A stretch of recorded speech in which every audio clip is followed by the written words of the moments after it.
Buenos días, comunidad de FCB. Nosotros somos Uri, Gael, Michelle y Shirley y les presentaremos un tema que, aunque se escucha con frecuencia en los medios, sigue siendo una deuda pendiente que tenemos con la sociedad.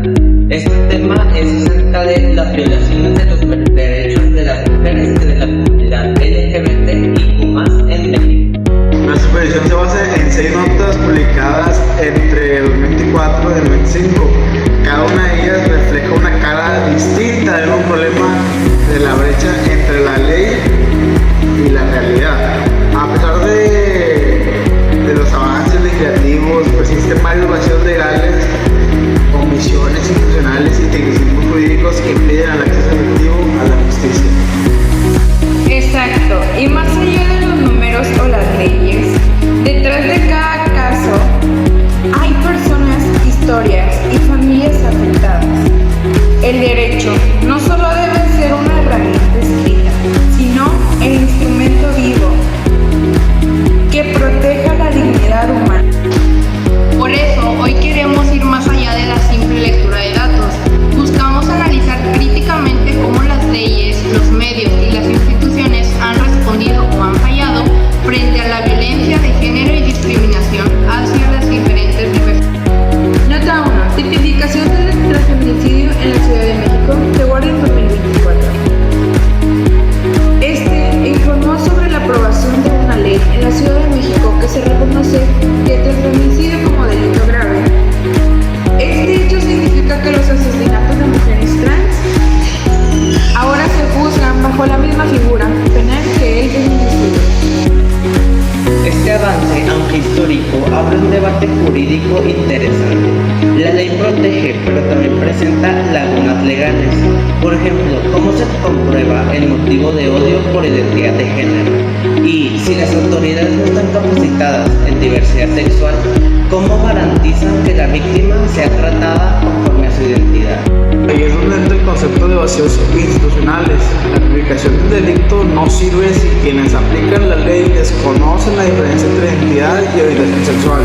En muchos casos, los registros oficiales ni siquiera respetan el nombre social de la víctima, lo que constituye una forma de violencia simbólica legalizada.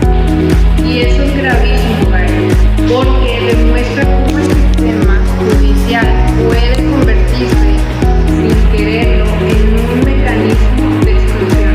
El derecho debería ser un puente hacia la justicia, no una barrera. Exacto. Este caso representa un avance en el papel, pero también un recordatorio de que las leyes sin formación y sensibilización son letras muertas. Nota 2. Asesinatos de personas trans y protestas. La segunda nota, publicada por Associated Press en 2024, documenta una ola de asesinatos de personas trans en México.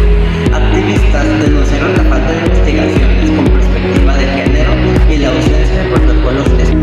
Las protestas fueron enormes, pero las respuestas gubernamentales fueron mínimas. Muchos de estos casos se clasificaron simplemente como homicidios dolorosos, ignorando el contexto de odio. Ese tecnicismo legal minimiza la gravedad del crimen. Y lo más preocupante es que esa tipificación afecta a las estadísticas sociales. Si el delito no se reconoce como un transfeminicidio, no entra en los registros de violencia de género. Es una forma de invisibilización legal que distorsiona la realidad social. Además, al no existir bases de datos nacionales sobre la violencia hacia las personas de LGBTIQ+, cada caso se analiza de forma aislada, no hay ningún seguimiento institucional, lo que genera impuntualidad estructural. Esto me recuerda a un principio básico del derecho.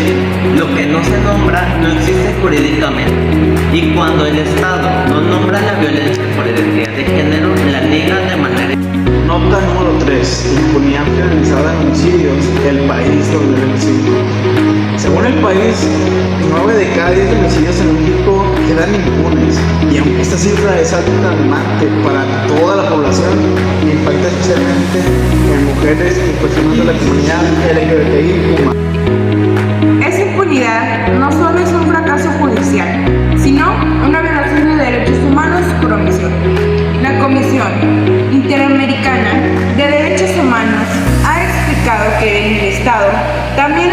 responsable cuando no previene ni sanciona adecuadamente los crímenes.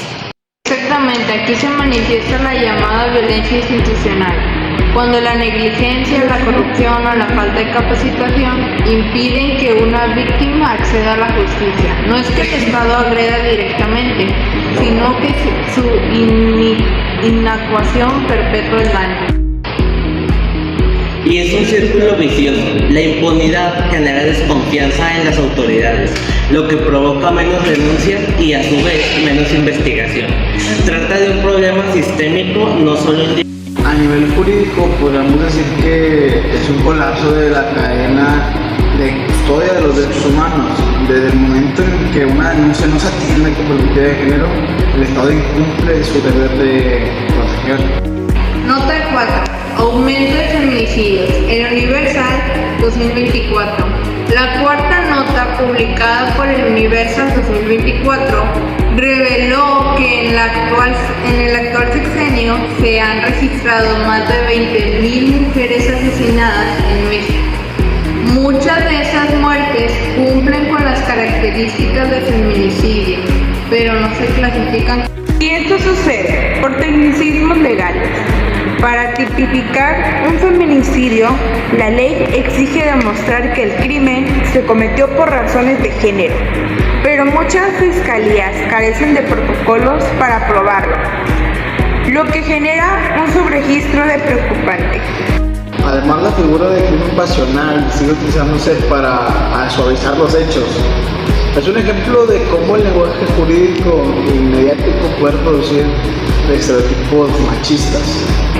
Eso es cierto, Gael. De hecho, varias organizaciones feministas han señalado que el Estado mexicano mantiene una visión patriarcal en su sistema de justicia.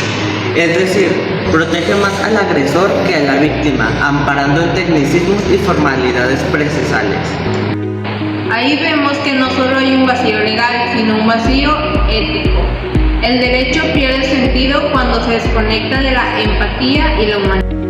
Y es importante recordar que detrás de cada número hay una mujer, una familia y una historia que fue silenciada por la violencia y la impunidad.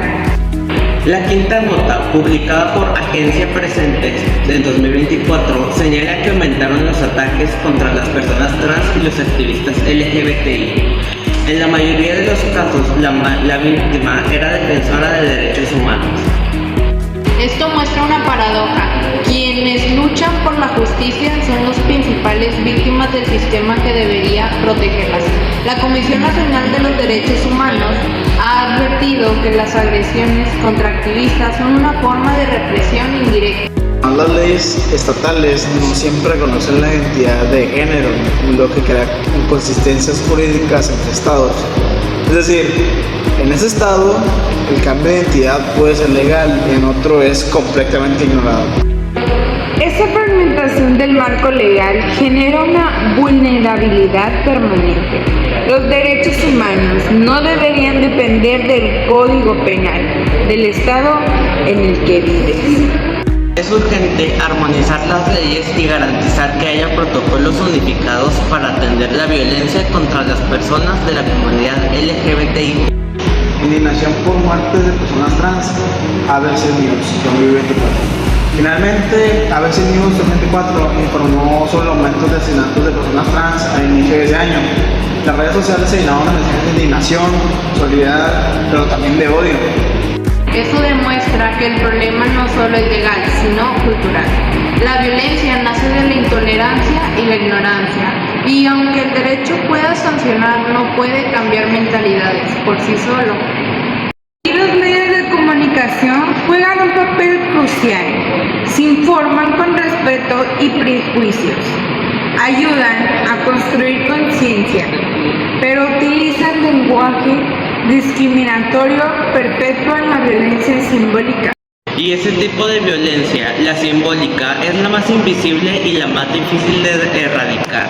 Se encuentra en las bromas, en los titulares, en los discursos cotidianos que parecen inocentes pero que refuerzan la exclusión.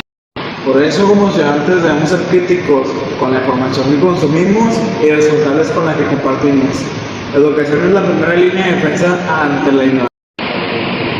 En conclusión, después de analizar estas 6 notas, queda claro que los derechos humanos en México enfrentan múltiples desafíos, leyes insuficientes, instituciones débiles y una cultura muy todavía impregnada de prejuicios. Los vacíos legales y las omisiones del Estado no son simples errores administrativos, son formas de violencia estructural que afectan la vida y la dignidad de miles de personas.